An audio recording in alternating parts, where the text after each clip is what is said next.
আর কোনো পুলিশ ভাই এসে বলবে না যে উপরের চাপ আছে, তাড়াতাড়ি শেষ করেন। আজকে পুলিশ নিজের মুখেই বলে যাচ্ছে যে এই মাহফিলগুলো এই বাংলাদেশের জমিনে মাদক নিয়ন্ত্রণে ভূমিকা পালন করে, জেনা ব্যভিচার নিয়ন্ত্রণে ভূমিকা পালন করে, সর্বোপরি অশ্লীলতা, বেহায়াপনা, মাদক, এই সমাজের ভিতরে যত রকমের অন্যায়, অবিচার, টেন্ডারবাজি, চাঁদাবাজি থেকে শুরু করে যা কিছু হয় খারাপ, সকল কিছুর বিপক্ষে গুরুত্বপূর্ণ ভূমিকা পালন করে যেই মাহফিল, সেটাই হচ্ছে এই তাফসিরুল কোরআন মাহফিল। আর এই তাফসিরুল কোরআন মাহফিলে যারা কথা বলেন কোরআন থেকে, সেই সমস্ত জাতির যারা রাহবার ছিলেন, জাতির যারা পৃষ্ঠপোষক ছিলেন, এই দেশকে যারা ভালোবেসেছেন, এই দেশের জন্য যারা রক্ত দিয়েছেন, এই দেশকে সবচেয়ে বেশি ভালোবাসে তারা। ইন্নামা ইয়াখশাল্লাহা মিন ইবাদিহিল উলামা, তারা কথা বলেন।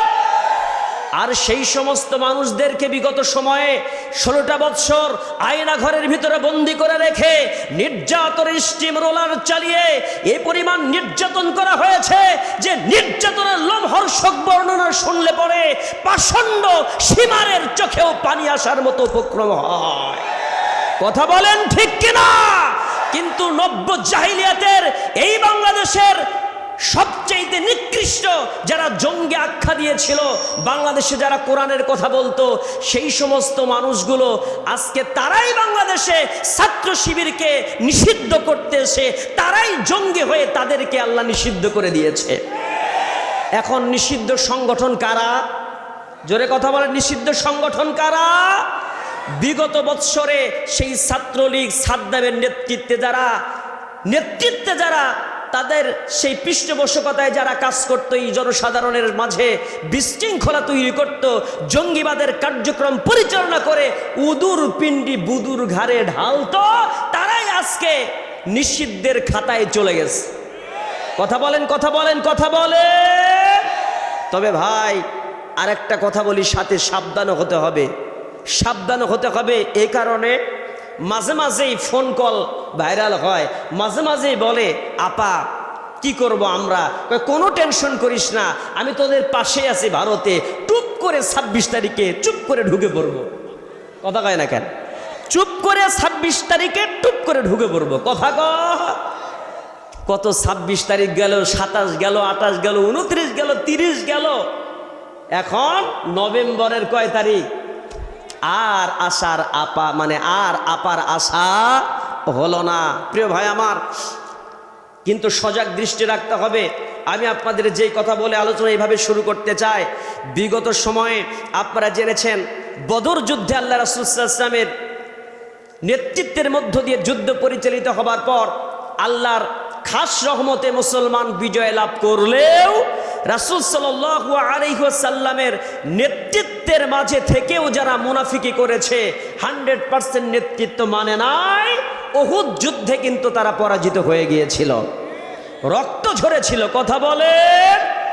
এই জন্য আনন্দে আত্মহারা হয়ে যদি আপনারা লুঙ্গি টুঙ্গি খুইলা লুঙ্গি ড্যান্স মারা শুরু করেন, তাহলে কিন্তু ওই উহুদের মতো অবস্থা হতে সময় লাগবে না। কারণ শয়তান আর ওই জঙ্গিরা এখন বসে নাই, তারাও কিন্তু গোপনে বৈঠক করতেছে। এই পত্রিকাতে দেখে আসলেন যে 19 জন বৈঠক করতে গিয়ে ধরা পড়ছে। কথা কয় না, কথা বলেন না কেন? আছে না নাই? 19 জন গোপন বৈঠকে ধরা পড়ছে। আগে ধরা পড়তো হুজুররা, ইমাম সাহেবরা, আর এখন ধরা পড়ে প্রকৃত জঙ্গিরা। কথা কয় না? জোরে কথা বলেন। আমি আপনাদেরকে সজাগ দৃষ্টি রাখতে বলবো এই কারণে, জেনে রাখবেন আনন্দে আত্মহারা হয়ে মূল রাস্তা থেকে, মূল স্পিরিট থেকে আপনারা ফিরে যায়েন না। ডোনাল্ড ট্রাম্প উঠেছে, আমেরিকার প্রেসিডেন্ট হয়েছে পার্লামেন্টের, সে কারণে আমাদের আপা নাকি খুব খুশি হয়েছে। কি খুশি হয়েছে? যে ভারতের মোদী সরকারের সাথে ট্রাম্পের একটা হটলাইন আছে, আর এই হটলাইন থাকার কারণে এখানে গুজব ছড়ানো হচ্ছে, বাংলাদেশে বিভিন্ন টেক্সট করা হচ্ছে, মেসেজ ড্রপ করতেছে, ওই যে নাটোরেকে যেন ড্রপ করে সেরকম। কথা কয় নাকি? আছে না এক হুজুর খালি ড্রপ করে, খালি লাভ ড্রপ করে, ভালোবাসা ড্রপ করে। কথা কয় না? তো উনিও সেরকম ড্রপ করতেছে, বলতেছে যে ডোনাল্ড ট্রাম্পের সাথে কথা বলে আমরা আবার আসবো এই বাংলাদেশ শাসন করার জন্য। আমি বলবো দিবার স্বপ্ন দেখতে থাকেন, লাভ হবে না। কথা বলেন, কথা বলেন, কথা বলেন। দিনের স্বপ্ন কখনো বাস্তব হয় না, এইভাবে স্বপ্ন দেখতে থাকেন। তবে আমি আপনাদেরকেও বলতে চাই, জঙ্গিরা কখনো হাল কিন্তু ছাড়বে না। দীর্ঘদিন তারা এই বাংলাদেশ শোষণ করেছে, শাসন করেছে, নেতৃত্ব দিয়ে তারা যে মজা পেয়েছে ওই মজা আবার নিতে চাইবে। এই দেশটাকে কুরে কুরে খাবে, আবার সেই ষড়যন্ত্রের জাল বোনানোর জন্য চেষ্টা করবে। ও মুসলমান ভাই আমার, আমি আপনাদের উদাত্ত আহ্বান জানাতে চাই, আপনারা কি ওই রকম জঙ্গিদেরকে আবার এই বাংলাদেশের জমিনে আসতে দেবেন?